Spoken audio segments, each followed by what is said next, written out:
محبوب کی محفل کو محبوب سجاتے ہیں، سبحان اللہ۔ محبوب کی محفل کو محبوب سجاتے ہیں اور آتے ہیں وہی جن کو سرکار بلاتے ہیں۔ کیا بات ہے، کیا بات ہے۔ محبوب کی محفل کو محبوب سجاتے ہیں، آتے ہیں وہی جن کو سرکار بلاتے ہیں، اور عطر و رحمت فرشتے چھڑکتے چلے، عطر و رحمت فرشتے چھڑکتے چلے، جن کے خوشبو سے رستے مہکتے چلے، عطر و رحمت فرشتے چھڑکتے چلے، جن کے خوشبو سے رستے مہکتے چلے، اور میرے محبوب کی امت اتر کے جائے جو جنت میں، میرے محبوب کی امت اتر کے جائے جو جنت میں، بچھا دو حشر میں جبریل سے کہہ دو، بچھا دو پر صراط حشر میں جبریل سے کہہ دو۔ بسم اللہ الرحمن الرحیم، وما خلقت الجن والانس الا لیعبدون۔ اس کا معنی، اس کا مفہوم، اس کا ترجمہ یہ ہے کہ اللہ تبارک و تعالی نے جن اور انسان کو پیدا فرمایا اپنی عبادت و ریاست کے لیے، ہمیں اور آپ کو پیدا فرمایا عبادت و ریاست کے لیے۔ اللہ نے آدم صفی اللہ کو پیدا فرمایا عبادت و ریاست کے لیے، ابراہیم خلیل اللہ کو پیدا فرمایا عبادت و ریاست کے لیے، اسماعیل ذبیح اللہ کو پیدا فرمایا عبادت و ریاست کے لیے، حضرت عیسیٰ روح اللہ کو پیدا فرمایا عبادت و ریاست کے لیے، یعنی کہ اللہ نے اشرف المخلوقات کو پیدا فرمایا عبادت و ریاست کے لیے، اللہ نے جن کو پیدا فرمایا عبادت و ریاست کے لیے۔ سوچو تو صحیح، اللہ جب ہمیں اور آپ کو پیدا کرنا چاہا، اشرف المخلوقات کو پیدا کرنا چاہا، تو رب تبارک و تعالیٰ ارشاد فرماتا ہے، اے جبریل تم زمین پر چلے جاؤ، سفید و سیاہ خاری مٹی ایک مٹھی لے آؤ۔ جب ہمیں اور آپ کو اللہ تعالیٰ پیدا کرنا چاہا تو رب نے فرمایا، اے جبریل تم زمین پر چلے جاؤ، سفید و سیاہ خاری مٹی ایک مٹھی لے آؤ۔ حضرت جبریل عرض کرتے ہیں، مولا مٹی لے کر آؤں گا، پھر اے مولا اس مٹی کو اے مولا اس مٹی سے کرو گے کیا؟ تو رب تبارک و تعالیٰ ارشاد فرماتا ہے، میں اپنے محبوب کو پیدا کروں گا۔ رب فرماتا ہے میں اپنے نائب کو پیدا فرماؤں گا۔ رب فرماتا ہے اپنے خلیفہ کو پیدا فرماؤں گا۔ اے مولا کس لیے؟ رب ارشاد فرماتا ہے وہ میرے بندے جائیں گے، میرے جو ہے محبوب بندے جائیں گے، میری عبادت و ریاست کریں گے، میری تسبیح و تحلیل کریں گے، میری حمد و ستائش بیان کریں گے۔ اے مولا وہ دنیا میں جائیں گے تو آپس میں جھگڑا اور لڑائیاں کریں گے۔ اے مولا وہ دنیا میں جائیں گے تو آپس میں جنگ ریزیاں کریں گے۔ اے مولا وہ دنیا میں جائیں گے تو اپنے آپس میں گالی اور گلوچ کریں گے۔ اے مولا انہیں پیدا کرنے کی کیا ضرورت ہے؟ تو رب تبارک و تعالیٰ قرآن میں فرماتا ہے، انی عالم ما لا تعلمون۔ اے فرشتوں یاد رکھو، میں جو رب ہو کر کے میں جانتا ہوں تم فرشتہ ہو کر کے نہیں جانتا۔ سبحان اللہ، سبحان اللہ۔ اے فرشتوں یاد رکھو، اگر اپنے محبوب کو پیدا کرنے کا مقصد نہیں ہوتا تو اے فرشتوں یاد رکھو میں زمین کا سامیانہ، آسمان کا سامیانہ پیدا نہ کرتا۔ اگر اپنے محبوب کو پیدا کرنے کا مقصد نہ ہوتا تو میں زمین کا فرش نہ بچھاتا۔ اپنے محبوب کو پیدا کرنے کا مقصد نہ ہوتا تو شجر و حجر کو پیدا نہ کرتا۔ اپنے محبوب کو پیدا کرنے کا مقصد نہ ہوتا تو میں لوح و قلم پیدا نہ کرتا۔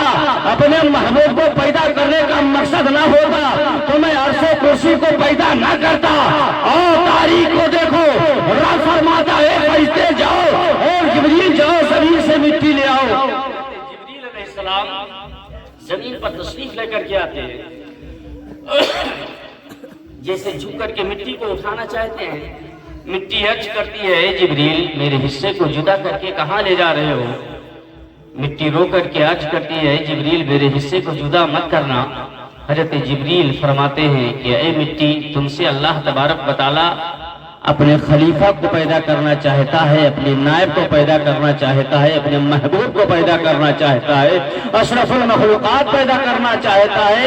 اے جبریل جب وہ پیدا کرے گا وہ محبوب کریں گے کیا، وہ خلیفہ کریں گے کیا؟ حضرت جبریل فرماتے ہیں وہ جب دنیا میں جائیں گے تو خدا کی عبادت و ریاضت کریں گے، وہ دنیا میں جائیں گے تو خدا کی حمد و ستائش بیان کریں گے، وہ دنیا میں جائیں گے تو خدا کی تسبیح و تحلیل کریں گے۔ اے جبریل جو خدا کی نافرمانی کریں گے انہیں کیا کیا جائے گا؟ تو حضرت جبریل فرماتے ہیں جو خدا کی نافرمانی کرے گا ان کو دوزخ میں ڈال دیا جائے گا۔ جب دوزخ کا نام مٹی سنتی ہے تو رو پڑتی ہے، عرض کرتی ہے جبریل تمہیں خدا کی جاہ و جلال کی قسم میرے حصے کو جدا مت کرنا، کیونکہ مجھ میں اتنی طاقت نہیں ہے کہ میں دوزخ کی آگ کو برداشت کر سکوں۔ مٹی رو کر کے عرض کرتی ہے تمہیں خدا کی جاہ و جلال کی قسم میرے حصے کو جدا مت کرنا، مجھ میں اتنی طاقت نہیں کہ میں دوزخ کی آگ کو برداشت کر سکوں۔ حضرت جبریل واپس آئے، رب فرماتا ہے جبریل مٹی لے آئے، اے رب جلیل مٹی نہیں لایا، کہا اے جبریل کیوں؟ حضرت جبریل نے عرض کی اے مولا ایسا ایسا مٹی نے کہا، آپ کی جو ہے جاہ و جلال کی قسم دے کر کے مٹی نے کہا تو میرے دل نے گوارا نہ کیا کہ میں مٹی کو مٹی سے جدا کر سکوں۔ رب فرماتا ہے میکائیل تم چلے جاؤ۔ حضرت میکائیل تشریف لے کر کے آتے ہیں، حضرت میکائیل سے بھی وہی سوال و جواب ہو رہا ہے، حضرت میکائیل بھی چلے جایا کرتے ہیں۔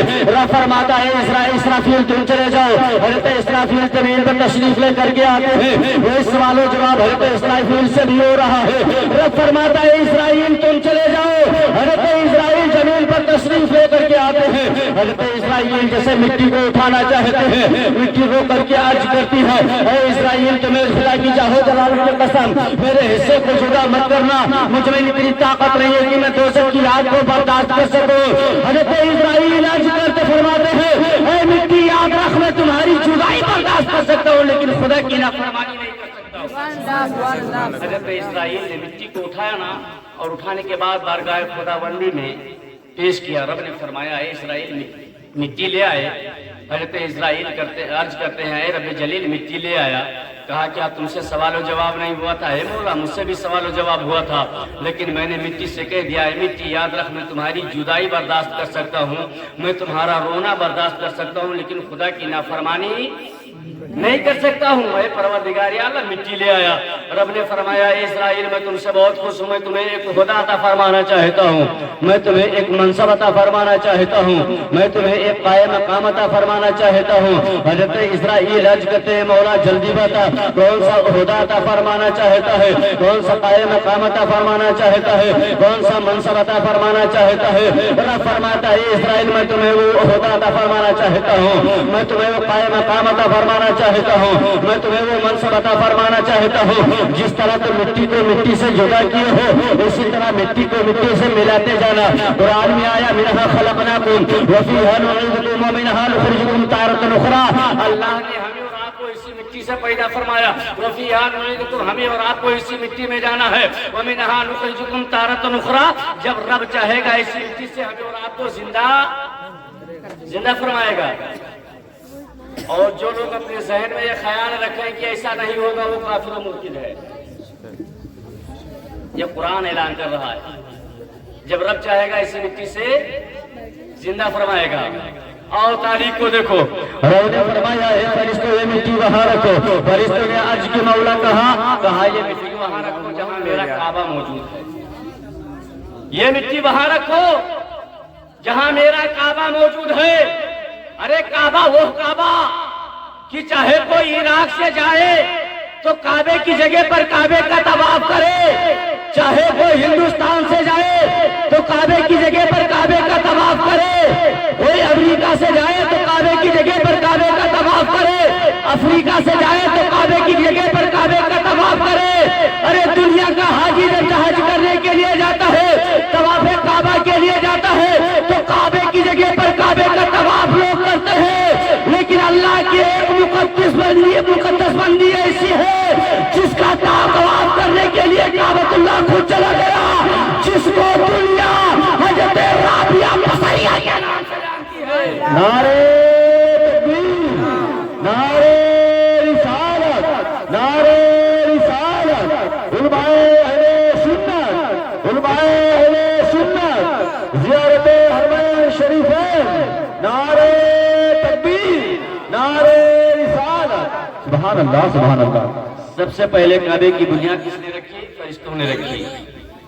پھر رب نے فرمایا اس پہ 40 دن بارش برساؤ، جس میں 39 دن غم کے بارش ہوں اور 1 دن خوشی کے بارش ہوں. اس پہ 40 دن بارش برسایا گیا، گارا بن کر کے تیار ہوا. اللہ تبارک و تعالیٰ نے حضرت آدم کا پتلا بنا کر کے تیار کیا. پھر روح ڈالی، پھر جنت میں رہنے کا حکم دیا. پھر جب جنت میں رہنے کا حکم دیا، المختصر تفسیر بڑی لمبی ہے، حکم دیا. پھر اللہ تبارک و تعالیٰ جب جسم میں روح ڈال دی حضرت آدم کے، تو رب نے فرمایا اے فرشتوں آؤ.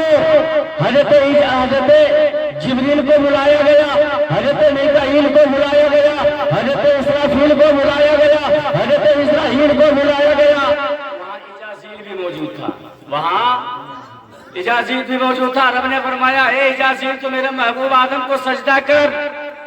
اس نے کہا اے مولا مجھے آپ نے آگ سے پیدا فرمایا، آدم کو مٹی سے پیدا فرمایا. اے مولا میں آپ کے محبوب آدم کو سجدہ نہیں کروں گا، میں آدم کی تعظیم نہیں کروں گا.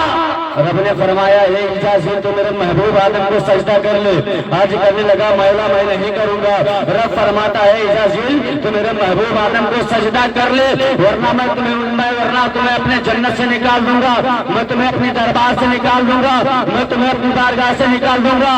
آج کرنے لگا مولا اپنی جنت سے نکال دے منظور ہے، لیکن میں آپ کے محبوب آدم کو سجدہ نہیں کروں گا.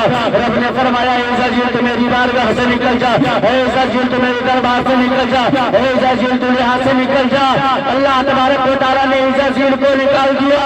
رب نے فرمایا اے فرشتے میرے محبوب آدم کو سجدہ کرو. تاریخ بیان کر رہے 70,000 فرشتے موجود ہیں. سارے فرشتے حضرت آدم کو دیکھ رہے ہیں. حضرت جبریل آگے بڑھے، حضرت آدم حضرت جبریل کی نظر حضرت آدم کے جو ہے پیر کے انگوٹھے پر پڑتی ہے، ناخن پر پڑتی ہے. حضرت آدم دیکھو جو ہے ناخن کو دیکھ رہے ہیں. حضرت آدم کے ناخن میں حضرت جبریل کوئی خاصیت نہیں دیکھ رہے ہیں. حضرت جبریل کی نظر حضرت آدم کے ٹخنے پر پڑی، کوئی خاصیت نظر نہ آئی. حضرت آدم حضرت جبریل کی نظر حضرت آدم کے گھٹنے پر پڑی، کوئی خاصیت نظر نہ آئی. حضرت جبریل کی نظر حضرت آدم کے سینے مبارک پر پڑی. حضرت جبریل کی آنکھوں نے حضرت آدم کے سینے میں کوئی خاصیت نظر نہ رہی. حضرت جبریل کی نظر حضرت آدم کے جو ہے لبے مبارک پر پڑی، کوئی خاصیت نظر نہ آئی. حضرت جبریل کی نظر جب حضرت آدم کے پیشانی مبارک پر پڑتی ہے، حضرت جبریل علیہ السلام فوراً سجدہ کر لیا کرتے ہیں، تعظیم کر لیا کرتے ہیں. رب فرماتا ہے آقا جبریل بتا تو صحیح، یہاں 70,000 فرشتے موجود ہیں، یہاں اجازیل بھی موجود ہے. اجازیل نے میرے محبوب کو سجدہ نہ کیا، یہاں 70,000 فرشتے آگے نہ بڑھے.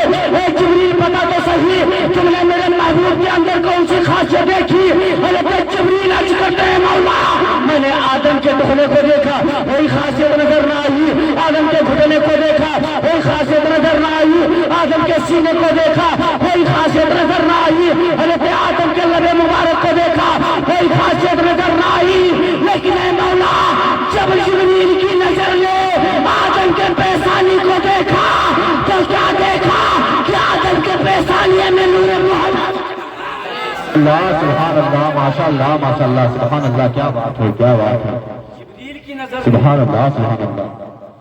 آدم کی پیشانی کو جب دیکھا تو کیا دیکھا کہ آدم کی پیشانی میں نور محمد ہی چمک رہا ہے. سبحان اللہ سبحان اللہ. جس کے صدقے میں اللہ تبارک و تعالیٰ نے زمین و آسمان، شجر و حجر، لوح و قلم، عرش و کرسی، ہمیں اور آپ کو پوری کائنات کو پیدا فرمایا. وہ نور محمدی آدم کے پیشانی مبارک میں چمک رہا ہے. اس لیے پروردگار عالم میں نے آدم کو سجدہ کر لیا. المختصر نسلاً بعد نسل، حضرت آدم علیہ السلام سے لے کر کے حضرت عیسیٰ روح اللہ تک، یعنی 1,24,000 کم و بیش کے بعد ہمارے اور آپ کے آقا نیر ارض و عجم مالک دو جہاں جناب محمد رسول اللہ صلی اللہ تعالی علیہ وسلم دنیا میں تشریف لے کر کے آئے. اور جب آپ نے نبوت کا اعلان کیا نا، تو جب آپ نے نبوت کا اعلان کیا کہ اے لوگوں مجھے اللہ کا نبی مانو، اے لوگوں مجھے پیغمبر رسول مانو، تو ابو جہل جیسا کمینہ نبی کو نبی ماننے کے لیے تیار نہ ہوا. ابو لہب جیسا کمینہ نبی کو نبی ماننے کے لیے تیار نہ ہوا، حامان نبی کو نبی ماننے کے لیے تیار نہ ہوا، سداد نبی کو نبی ماننے کے لیے تیار نہ ہوا، تو نبی پاک صاحب لولاق نیر عرب و عجم مالک دو جہاں جناب محمد رسول اللہ صلی اللہ تعالیٰ علیہ وسلم بارگاہ خداوندی میں ہاتھ اٹھاتے ہیں، اپنے ہاتھوں کو بلند کرتے ہیں اور عرض کرتے ہیں پروردگار عالم نہ جو ہے ابو جہل نبی کو نبی ماننے کے لیے تیار نہیں ہے، حامان نبی کو نبی ماننے کے لیے تیار نہیں ہے، سداد نبی کو نبی ماننے کے لیے تیار نہیں ہے، عتبہ نبی کو نبی ماننے کے لیے تیار نہیں ہے۔ رب ارشاد فرماتا ہے اے میرے محبوب ابو جہل نبی کو نبی مانے نہ مانے، ابو لہب نبی کو نبی مانے نہ مانے، حامان نبی کو نبی مانے نہ مانے، حامان نبی کو نبی مانے نہ مانے، عتبہ نبی کو نبی مانے نہ مانے، ارے جو نبی کو نبی نہ مانے نہ مانے، لیکن اے میرے محبوب تم مجھے مانو میں تمہیں مانوں، تم مجھے اللہ کہو میں تمہیں رسول اللہ کہوں۔ سبحان اللہ سبحان اللہ سبحان اللہ۔ اور تاریخ کو دیکھو، حرمین شریفین وہ حرمین شریفین ہے، درود پاک اللہ رب محمد اپنی باری محمد صلی اللہ علیہ وسلم صلی اللہ علیہ وسلم علیکہ یا رسول اللہ صلی اللہ تعالیٰ صلاۃ و سلام علیکہ یا رسول اللہ صلی اللہ تعالیٰ علیہ وسلم۔ نبی وہ نبی جس نبی کے صدقے میں اللہ تعالیٰ نے پوری کائنات کو پیدا فرمایا۔ بغداد شریف کے شہر میں ایک موچی رہتا تھا جو بڑا غریب تھا، جس طرح ہمارے اور آپ کے دلوں میں حضور سرور کائنات فخر موجودات ہم غریبوں کے داتا بیووں کے آسرا نیر عرب و عجم مالک دو جہاں جناب محمد رسول اللہ صلی اللہ تعالیٰ علیہ وسلم کے روضہ اقدس کی زیارت کرنے کی ہمارے اور آپ کے دلوں میں تڑپ ہوتی ہے کہ کاش آقا مجھے بھی بلا لیتے، رسول اللہ کے روضہ اقدس کی زیارت کر لیتا، میری نگاہیں رضا رسول اللہ پر پڑ جاتی۔ اور تاریخ کو دیکھو، اسی طرح وہ غریب موچی بغداد میں رہتا تھا اور اتنا غریب تھا وہ موچی کو آپ حضرات جانتے ہیں نا، جوتا چپل سلنے والے کو موچی کہتے ہیں۔ وہ موچی بہت غریب تھا، وہ ایک ایک پیسے اکٹھا کیا اور اکٹھا کرنے کے بعد میں جب اس کے پاس اتنے پیسے ہو گئے کہ میں حرم شریف جا سکوں، میں طواف کعبہ کر سکوں، طواف کعبہ پہنچ سکوں، رسول اللہ صلی اللہ تعالیٰ علیہ وسلم کے روضہ اقدس کی زیارت کر سکوں، تو قافلہ جب تیار ہوا، حج کا مہینہ آیا، حاجی حضرات چلنے لگے، وہ بھی موچی تیار ہوا، تو جس طرح قاری سبحان علی صاحب نے اور دیگر بھائیوں نے جب طواف کعبہ کے لیے عمرہ کے لیے تیاری بنائی تو اپنے دوستوں اقارب کو بلایا، اپنے رشتہ داروں کو بلایا، اپنے گاؤں والوں کو بلایا، بلانے کے بعد ان کی دعوت کی۔ اسی طرح وہ غریب موچی جب طواف کعبہ کے لیے تیار ہوا تو اس نے لوگوں کو دعوت دی، اور دعوت دینے کے بعد میں عالموں کو بلایا۔ تو جب عالم صاحب تشریف لے کر کے آئے، دعوت کھائی، دعوت کھانے کے بعد میں عالم صاحب کہتے ہیں بھائی تم طواف کعبہ کے لیے جا رہے ہو، رسول اللہ صلی اللہ تعالیٰ علیہ وسلم کے روضہ اقدس کی زیارت کرنے کے لیے جا رہے ہو، لیکن صبح تم سب لوگوں کے یہاں گھوم لینا۔ عالم صاحب نے مشورہ دیا۔ جب صبح صادق ہوا، فجر کی نماز اس نے پڑھی، پڑھنے کے بعد میں ایک دروازے پر پہنچا، اور جب دروازے پر پہنچا تو تاریخ بیان کر رہی ہے کہ پہنچا اور دروازے پر دستک دی تو اندر سے آواز آئی میرے گھر میں کوئی مرد حضرات نہیں ہیں، آپ کون ہیں؟ تو اس نے کہا کہ میں حج کے لیے جا رہا ہوں، میں ملاقات کے لیے آیا ہوں۔ حالانکہ عالم صاحب نے مشورہ دیا تھا کہ جب تم لوگوں کے گھر جانا نا تو لوگوں کو جو تکلیفیں پہنچائی ہے ان سے معافی مانگ لینا، کاش اگر اس نے معاف نہیں کیا تو تمہارا حج قبول نہیں ہوگا، تمہارا حج قبول نہیں ہوگا۔ اور تاریخ کو دکھاتا ہوں، تاریخ کو دیکھو۔ جب وہ گیا اور جب یہ بات اندر سے آواز آئی میرے گھر میں کوئی مرد موجود نہیں ہے، وہ فوراً پلٹا، اور جب وہ پلٹا تو اس کو گوشت کی خوشبو آئی، گوشت کے گھر میں پک رہا تھا، اس گھر میں گوشت کی خوشبو اس کے ناک میں پہنچی، اور فوراً پلٹا، اور پلٹنے کے بعد وہ کہنے لگا کہ آپ مجھے بھی گوشت کھلا دیں۔ تو اندر سے آواز آئی کہ اے جناب، اے جناب، تمہارے لیے یہ حرام ہے اور میرے لیے یہ حلال ہے، تمہارے لیے یہ حرام ہے اور میرے لیے حلال ہے۔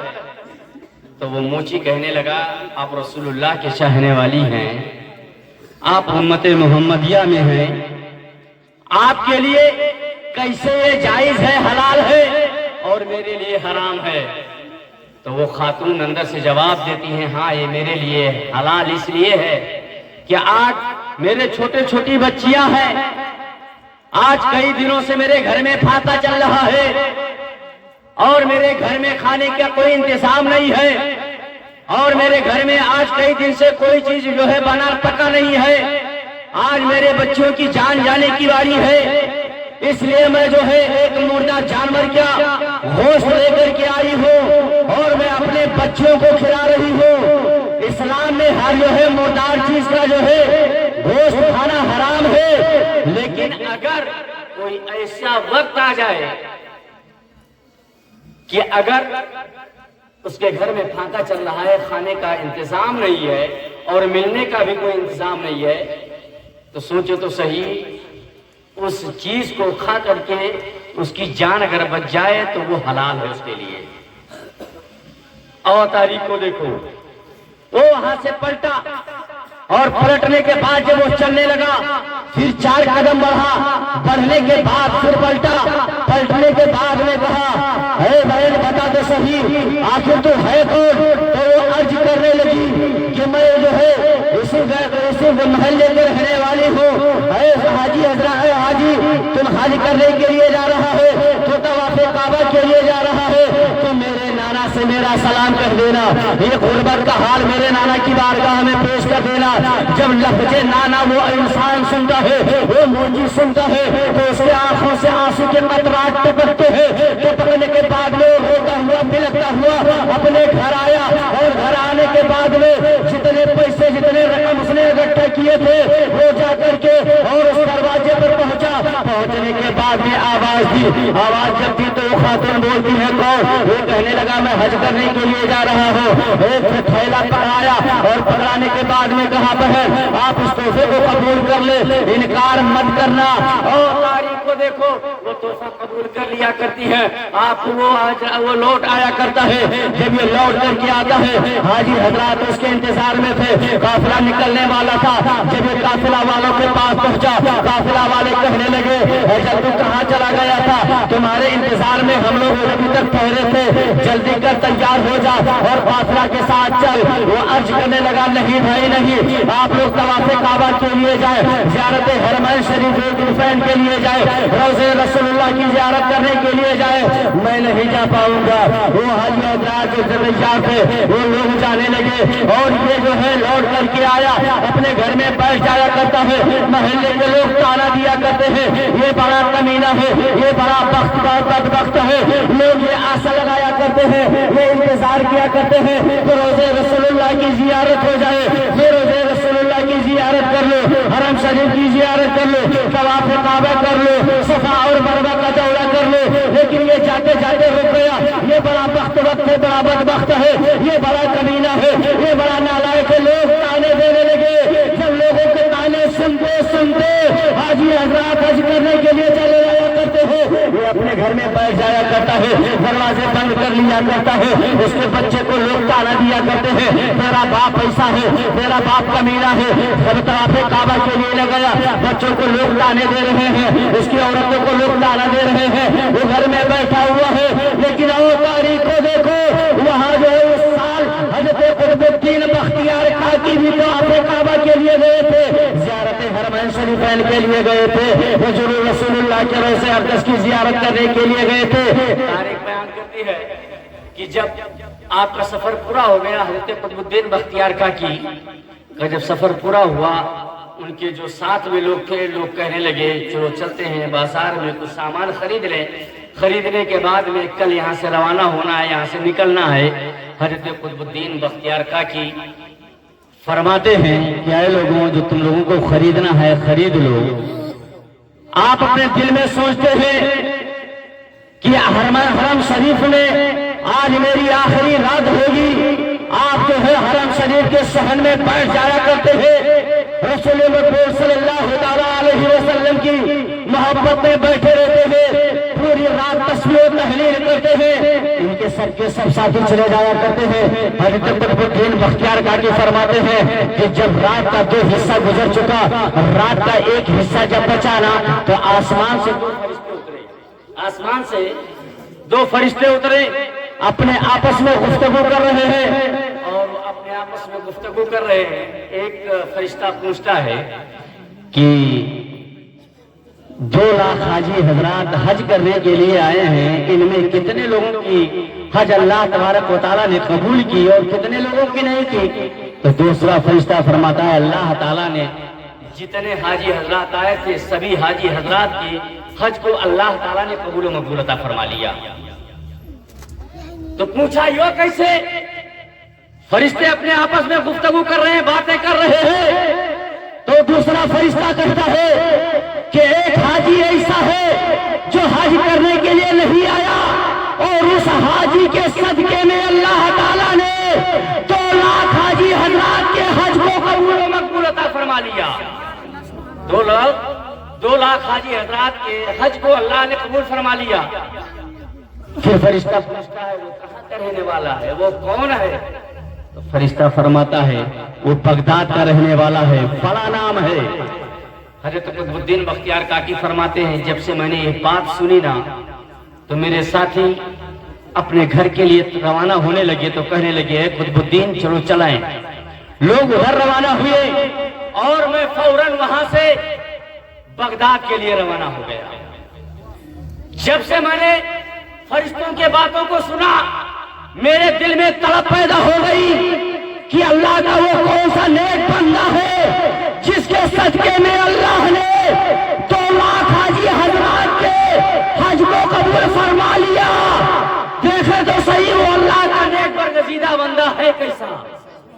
یہ حضرت بختیار کاکی فرماتے ہیں حضرت قطب الدین بختیار کاکی وہاں سے روانہ ہوئی، آپ بغداد پہنچے، لوگوں سے پوچھتے ہیں بھائی بتا تو صحیح آخر فلاں شخص کہاں رہتا ہے؟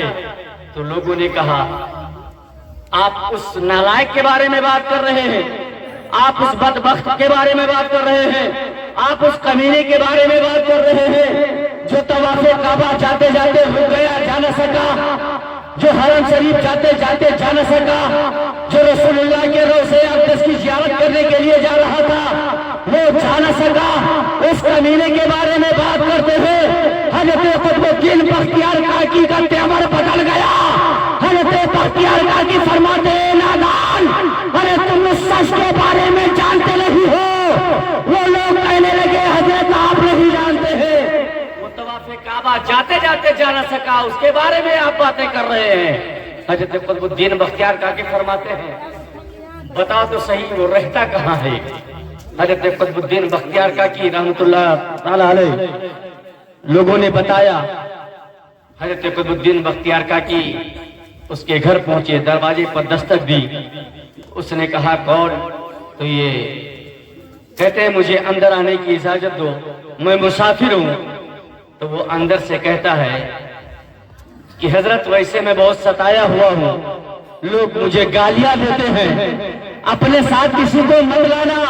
ابھی تک تو لوگ گالیاں دیا کرتے تھے، لیکن اگر کوئی ساتھ میں چلا آیا تو لوگ مجھے ماریں گے بھی۔ سوچو تو صحیح۔ حضرت قطب الدین بختیار کاکی فرماتے ہیں نہیں میں کسی کو نہیں لے کر کے آؤں گا، آپ دروازہ کھولیں۔ اس نے دروازے کو کھولا، کھولنے کے بعد حضرت قطب الدین بختیار کاکی رضی اللہ تعالیٰ عنہ جب دیکھتے ہیں اس شخص کو، وہ حجرے میں بیٹھا ہوا ہے اور اس کے آنکھوں میں آنسو آ رہے ہیں، وہ یہ سوچتا ہے کہ جب حاجی حضرات حج کرنے کے لیے جاتے ہیں تو وہ اپنے دل میں یہ سوچ رہا ہوتا ہے آج لوگ مزدلفہ میں ہوں گے، آج لوگ مینا کے میدان میں ہوں گے، آج لوگ صفا اور مروہ کا جو ہے دورہ کر رہے ہوں گے، آج صفا اور مروہ کا چکر لگا رہے ہوں گے، آج مقام ابراہیم پر ہوں گے۔ یہ ساری باتیں وہ سوچ سوچ کر کے اپنے آنکھوں سے اشک آ رہا ہے، اس کے آنکھوں سے آنسو کے قطرات ٹپک رہے ہیں، وہ بار بار رو رہا ہے۔ لیکن جب قطب الدین بختیار کاکی پہنچتے ہیں، سلام کرتے ہیں، حضرت قطب الدین بختیار کاکی اس کے قدم کو چوم لینا چاہتے ہیں، جیسے آپ جھکتے ہیں وہ شخص حضرت قطب الدین بختیار کاکی کو اٹھا لیا کرتا ہے، اور اٹھا لینے کے بعد فرماتا ہے آپ بتائیں تو صحیح ہے کون؟ تو حضرت قطب الدین بختیار کاکی فرماتے ہیں لوگ مجھے قطب الدین بختیار کاکی کہتے ہیں، آپ بختیار کاکی یہاں کس لیے آئے ہو؟ حضرت قطب الدین بختیار کاکی فرماتے ہیں اللہ تعالیٰ تمہارا اعمال کیسا ہے، تمہارا عمل کیسا ہے، تم نے کون سی عبادت و ریاضت کی ہے، تم نے کون سی تسبیح و تحلیل پڑھی ہے، کون تم نے جو ہے خدا کی حمد و ستائش بیان کی ہے، جس کے صدقے میں اللہ تبارک و تعالیٰ نے تمہارے صدقے میں 2 لاکھ حاجی حضرات کے حج کو قبول کر لیا ہے، بتا تو صحیح تیرا عمل کیا ہے؟ تو وہ جواب دیتا ہے حضور میرا عمل کوئی اچھا نہیں ہے، میرا کوئی عبادت و ریاضت نہیں ہے، میری کوئی تسبیح و تحلیل نہیں ہے۔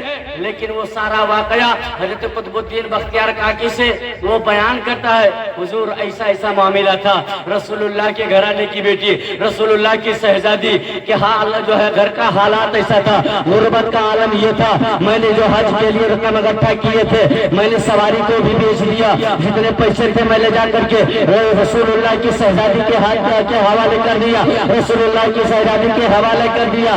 اللہ تبارک و تعالیٰ شاید اسی لیے جو ہے میرے اس رقم کو قبول کر لیا ہو۔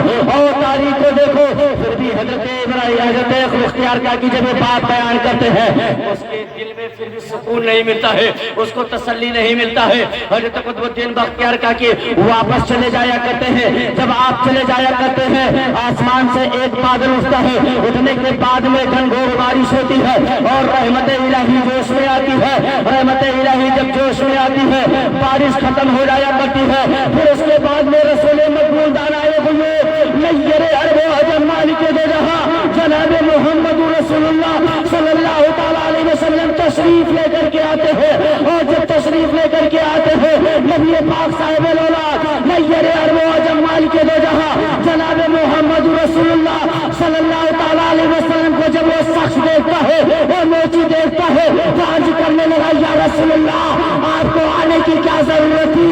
آپ اجازت دے دیتے تو یہ بندہ دوڑتا ہوا بارگاہ مقدس میں پہنچ جاتا، یا رسول اللہ آپ اجازت دے دیتے تو میں اٹھ کر کے بارگاہ رسول اللہ میں پہنچ جاتا۔ نبی فرماتے ہیں موچی سے جب حضرت قطب الدین بختیار کاکی فرما رہے تھے بتا رہے تھے وہ سچ ہے، لیکن جب تم نے ان کے بات سے تمہیں تسلی نہ ملی تو مجھے برداشت نہ ہوا کہ میں اپنے چاہنے والے کو میرے گھر کی شہزادی کو ماننے والے کو تکلیف دے سکوں، اس کو سکون و تسلی نہ مل سکے، اس لیے میں خود چل کر کے چلا آیا۔ وہ رسول مقبول دانائے غیوب ہے جن کے بارے میں تاریخ بیان کر رہی ہے، رسول مقبول صلی اللہ تعالیٰ علیہ وسلم مقام صحبہ میں ہے، حضرت علی ساتھ میں ہے، حضرت علی کے زانے مبارک پر نبی پاک صاحب الاولاد نیر عرب و عجم مالک دو جہاں جناب محمد رسول اللہ صلی اللہ تعالیٰ علیہ وسلم سر رکھ کر کے آرام کر رہے ہیں۔ حضرت علی نے نماز اثر نہیں ادا کی تھی، نبی پاک صلی اللہ تعالیٰ علیہ وسلم کی آنکھ لگ جایا کرتی ہے، جب نبی کی آنکھ لگ جایا کرتی ہے حضرت علی سوچتے ہیں میری نماز اثر قضا ہو رہی ہے، اگر نبی کو جگاؤں تو نبی کی نیند میں خلل واقع ہوگی، اگر نبی کو جگاؤں تو نبی کی شان میں گستاخی ہوگی، اگر نبی کو نہ جگاؤں تو میری نماز اثر قضا ہو رہی ہے، آخر کروں تو کیا کروں؟ حضرت علی سوچ لیا کرتے ہیں نماز قضا ہو تو پھر سے ادا ہو، رسول کی محبت قضا ہو تو کیسے ادا ہو۔ حضرت علی یہ بات سوچ ہی رہے تھے کہ آپ کی آنکھوں سے آنسو کے قطرات ٹپکتے ہیں، نبی کے چہرے مقدس پر گرتے ہیں، نبی پاک صاحب الاولاد نیر عرب و عجم مالک دو جہاں جناب محمد رسول اللہ صلی اللہ تعالیٰ علیہ وسلم کیا جو جو ہے چہرے مقدس پر جب آنسو کے قطرات حضرت علی کے ٹپکتے ہیں نبی بیدار ہوتے ہیں. نبی فرماتے ہیں اے علی بتا تو صحیح تمہیں کس نے رلایا ہے, اے علی بتا تو صحیح تمہیں کس نے ستایا ہے, اے حضرت علی بتا تو صحیح تم کس لیے رو رہے ہو. حضرت علی عرض کرتے ہیں یا رسول اللہ صلی اللہ تعالیٰ علیہ وسلم میرے ماں باپ آپ کے قدموں پہ قربان. یا رسول اللہ مجھے کسی نے نہیں رلایا ہے, یا رسول اللہ مجھے کسی نے نہیں ستایا ہے. اے علی پھر کیوں رو رہے ہو. یا رسول اللہ صلی اللہ تعالیٰ علیہ وسلم میرے ماں باپ آپ کے قدموں پہ قربان. یا رسول اللہ میری نماز اثر نہیں ادا کی تھی, میری نماز اثر قضا ہو رہی تھی, تو میں کبھی یہ سوچتا ہوں کہ نبی کو جگاؤں تو نبی کی نیند میں خلل واقع ہوگی, نبی کو نہ جگاؤں تو میری نماز اثر قضا ہو رہی ہے, آخر کروں تو کیا کروں. یہی بات میں سوچ رہا تھا, اتنے میں میرے آنکھوں سے آنسو کے قطرات ٹپکتے ہیں, آپ کے چہرے مقدس پر گرتے ہیں. یا رسول اللہ بس اسی لیے میں رو رہا تھا, میرے آنکھوں سے آنسو کے قطرات ٹپک رہے تھے. نبی فرماتے ہیں علی بتا تو صحیح آخر تم نماز اثر ادا کرنا چاہتے ہو یا نماز اثر قضا ادا کرنا چاہتے ہو. تو حضرت علی عرض کرتے ہیں یا رسول اللہ نبی کے ہوتے ہوئے یہ علی نماز اثر ادا کرنا چاہتا ہے, نماز اثر قضا نہیں ادا کرنا چاہتا ہے. نبی نے اپنی انگلی کا اشارہ کیا, ڈوبا ہوا سورج واپس آ گیا. ابھی سجی سے بات پر جب کسی کی نظر پڑی تو کسی شاعر نے کیا لکھا, سورج الٹے پاؤں پلٹے چاند اشارے سے ہو چار, سورج الٹے پاؤں پلٹے چاند اشارے سے ہو چار. اندھے نجدی دیکھ لے قدرت رسول اللہ کی, تم سے اور جنت سے کیا مطلب وہاں بھی دور ہو. ہم رسول اللہ کی جنت سبحان اللہ ماشاء اللہ, کیا بات ہے, کیا بات ہے, سبحان اللہ سبحان اللہ. استغفر اللہ ربی من کل جنب واتوب الیہ, گرجتے ہیں بادل تو برسات ہوگی اور رہی زندگی سلامت, تو انشاءاللہ پھر ملاقات ہوگی. السلام علیکم ورحمۃ اللہ وبرکاتہ.